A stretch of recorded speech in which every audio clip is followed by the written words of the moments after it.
Hello and welcome to another video here on my channel. Today we are talking about Starbucks. Now many of us have Starbucks at some point in our lives, and maybe we have it every day. But besides the coffee, besides the enjoyment of it, have you ever wondered why Starbucks was born, created in Seattle and not in Milan? That's what we're going to talk about today in this video.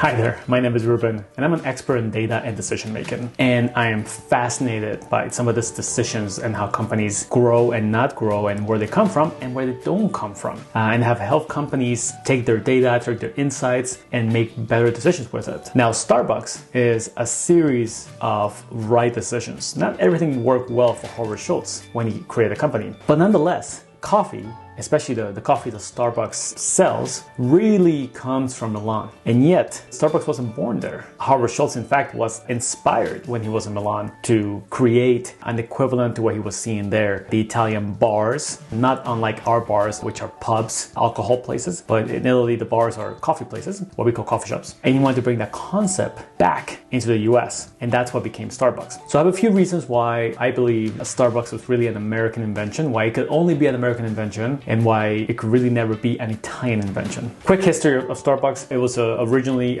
Peet's Coffee. It really started selling whole beans. You know, at the time, the coffee market was really much more exclusive. If you wanted to drink proper coffee, you had to take the beans and roast them and grind them yourself. Howard Schultz joined this company. He went to Italy, specifically Milan, and he really loved the concept of the bar. He wanted to bring it back, but the founders of Peet's Coffee, they didn't think that could work. They ran a pilot of what become Starbucks, but it just wasn't successful enough to continue it. Howard Schultz took the concept and then ran it on his own, eventually created Starbucks, eventually took over all the stores, and now Starbucks is what it is today. Very brief history. So what was the difference? Why did Starbucks succeed in the US and eventually go on to become this global phenomenon, where it's not just an American store, you can find that nearly in every country in the world, including in Italy, where it doesn't actually do as well as other stores. So I think there's three reasons. First is culture. In Italy, coffee is very important. It's something that you do every day. You go to your local bar, your local coffee shop, take an espresso. It's social, it might be quick, it might be slow, but it was something that was just community-based. It was embedded into the culture in Italy, and it wasn't something that was just meant to be shared. It was just something that happens. This is just what we do. It's important to us, but it's just our culture. And drinking coffee, there's one way of drinking coffee.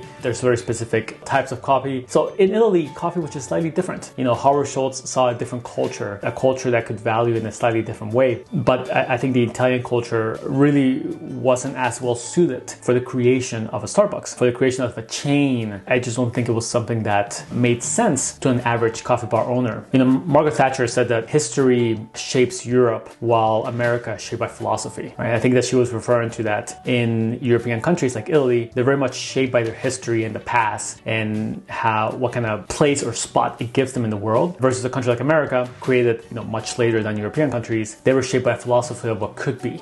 This is where we could be going. This is what we could be doing. Of course, it's led to a highly entrepreneurial environment. And I think that was the environment in which Howard Schultz was coming from and in which he came across the Italian bar concept. Reason number two is global ambitions. So naturally, Howard Schultz came in from the entrepreneurial American mindset of, here's a great idea, and I can instantly imagine how it could be available in every city, every country. I just don't think that was something that an average coffee bar owner thought about in the same way. They didn't think, wow, this is a great coffee bar. I'm not gonna put this and take this to every country in the world. Maybe they thought, maybe I can open another coffee bar in the same city or, a few neighborhoods away. But Howard Schultz clearly had a completely different mindset, a very much American mindset of, this is global, this is something that everyone in the world will love. Of course, he was right. So those global ambitions, I think, shaped the idea from the beginning. And you can see how quickly Starbucks expanded when Howard Schultz started running the concept. From one store to 5, 10, 20 stores very quickly. It wasn't about, let's create a great one store and that's it. Let's create a concept that we can duplicate over and over again and scale up. Number three is the consumer-driven approach. In Italy, here's how coffee is drank, here's the espresso, here's the cappuccino, and there you go. This is it. This is the way it should be, and this is the way you will drink it. Starbucks, on the other hand, I think had a much more flexible mentality when it comes to drinks. They thought, here's an espresso, which is strong, some people like that. Let's make something much more sweeter. We look at the Frappuccino, an American invention. And I think Starbucks was much more willing to be driven by the consumer and said the consumer wants something that's more colorful, that are larger, that are cold, that are sweeter. Let's give it to them, right? They want bakery items, they want sandwiches. And of course, we sometimes see Starbucks have some local equivalents in different countries. So they had that flexibility to say, what does the consumer want? Let's give it to them. Versus I think in Italy, it came from another place where it says, this is what coffee should be. So here you go. And Italians in general have come to really love and appreciate that style. But that style doesn't make sense when you try to create this global, ambitious company. Now, there's a few lessons, of course, for any company from Starbucks. First, it's important to understand that,